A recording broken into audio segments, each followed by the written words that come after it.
לשובם של כל החטופות והחטופים הביתה במהרה. אנחנו נשמע בעזרת השם בקרוב השבוע על עוד 6 חטופות וחטופים שיחזרו הביתה. אני מברך את כל העוסקים במלאכה של ההסדר שגובש היום, גם ההסדר של הארכת הפסקת האש עם לבנון, להחלמת הפצועים בגוף ובנפש, להצלחת חיילי צה"ל באשר הם, ולשובם של כל המפונים בצפון ובדרום הביתה. And in the spirit of the prayer for the well-being of the state of Israel, written by my late grandfather, לחיי מדינת ישראל, אדוני עוז לעמו ייתן, אדוני יברך את עמו בשלום. Guest I want to mention is a dear friend, Steve Witkoff. Dear Steve, you know, Steve, in our sages it is written that if you call a metzil nefesh achat, meaning if you save only one soul, you save the world. I can attest to the fact that you personally and Mike and I can attest to it, and many others can attest to it, that you've already saved 7 souls out of Gaza. And I know that 6 more hopefully will come out this week. בעזרת השם, נראה 6 חטופים יוצאים מעזה השבוע.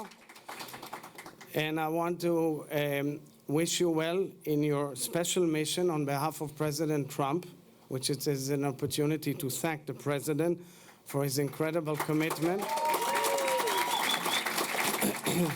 But I want to wish you the best of luck in your endeavor in trying to bring peace to our region.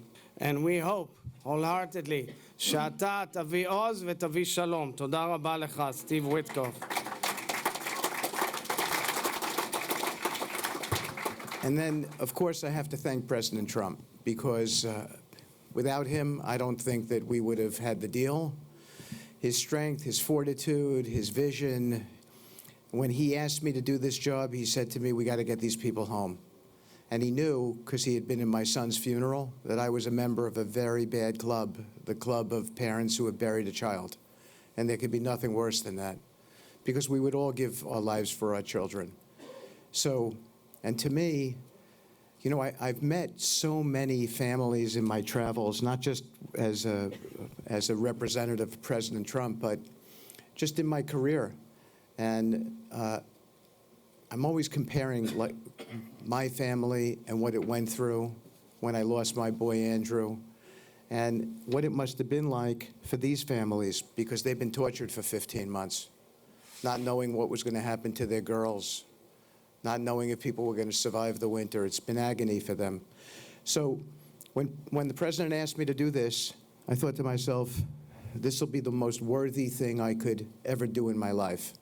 Nothing else would matter beyond this. And it has been worthy, but withering at the same time. And yet, it makes me, there are these moments of exultation. You can't believe what it's like to get these messages from these families. And today, I was sent a picture of I can't remember her first name, Nima Levy. Yona Levy is her, the mom. And she was in the helicopter with her dad. And she had a little, sort of blackboard, and she wrote on it, "Thank you, President Trump." And I was with him this morning, and I showed it to him, and he had tears in his eyes. Who wouldn't? But there are so many others to thank, which I want to do now. And I've made a lot of great friends. I met the president for the first time tonight, but I've talked to him 50 times, so I knew his voice. I would be a Mossad agent. I knew his voice. I could recognize his voice. His brother, I love his brother, Mike. That was real man love between us just now, that hug. And I've had great friendships. David Bernay, who is the head of the Mossad, dear friend of mine now, and we had some tussles.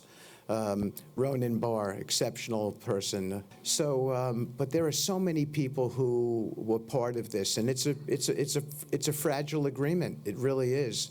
The Qataris were enormously relevant. They were the people who were dialoguing with Hamas. The Egyptians were important. Everybody in the region was important.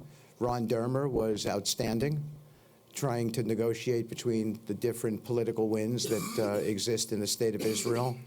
And I mean, there's so many others I'm probably forgetting, but it was all so worthwhile when when today we found out that these girls had been, or yesterday, had been released, and how joyous their families were, and we saw the reaction in the state of Israel, and there could be nothing more worthy that I could ever do. So I'm glad I'm doing it. I don't know if I could do it for 4 years, but because it's a lot. Although President Trump would probably be able to convince me or anyone else to continue on in this endeavor. But we got to get them all out. We have to implement the agreement in a correct way. That's why I'm going over to Israel on Wednesday. I'm going to be at Auschwitz also tomorrow, but then on to Israel, because the implementation here is the critical thing. The execution of the agreement was important. It was a first step, but without the implementation correct, we're not going to get it right. We're going to have a flare-up, and that's not a good thing. So we're going to watch it, and hopefully we'll get to phase 2 as well, and we'll get everybody out who is alive back to their families and bodies, because there are many families who are waiting for the bodies of their children. They can't bury them. They don't have a yard site for them. They don't know when their children were killed. So we've got to get those bodies out too, and that's just as important. And with that, I would just say it's really my honor to be here tonight, and it's my blessing to be with you, and it's my blessing to have been appointed by President Trump to do this really important and significant job. Thank you.